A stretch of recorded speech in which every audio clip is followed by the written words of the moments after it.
SR shopping mall తో సంక్రాంతి లక్ష్మి మీ ఇంటికి పండగ కళ సరికొత్త కలెక్షన్స్ మీకోసం ఎస్ఆర్ షాపింగ్ మాల్ అందరికీ సంక్రాంతి శుభాకాంక్షలు. బాక్సాఫీస్ దగ్గర బాస్ దిగితే లెక్కలు ఎలా ఉంటాయో మరొకసారి రుజువైంది.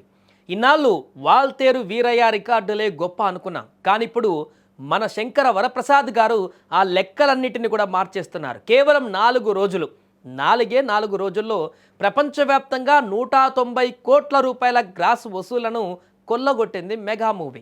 ఇది మామూలు విషయం కాదు. ఒక సంక్రాంతి పండగకి 2 భారీ సినిమాలు పోటీ పడుతున్నా కూడా మెగాస్టార్ తన మార్కు చూపించారు. ముఖ్యంగా దర్శకుడు అనిల్ రావిపూడి ఈ సినిమాతో మెగాస్టార్లోని ఆ పాత వింటేజ్ కామెడీ టైమింగ్ని బయటకు తీశారు. చిరంజీవి నయనతార మధ్య వచ్చే సీన్స్, అలాగే మన విక్టరీ వెంకటేష్ గారి క్యామియో వెరసి థియేటర్లలో నవ్వుల పువ్వులు పూయిస్తూనే కలెక్షన్ల వర్షం కురిపిస్తున్నాయి. ట్రేడ్ వర్గాల సమాచారం ప్రకారం నైజాం, సీడెడ్, ఆంధ్ర అనే తేడా లేకుండా అన్ని ఏరియాలలోనూ బ్రేక్ ఈవెన్ దిశగా సినిమా దూసుకు వెళుతుంది. ఓవర్సీస్లో అయితే ప్రీమియర్స్ నుంచే $1 మిలియన్ మార్కు దాటేసింది. ఇక సినిమా చూసిన ప్రతి ఒక్కరు చెబుతున్న మాట ఒకటే, చాలా రోజుల తర్వాత మా పాత చిరంజీవి గారిని చూసాం అని.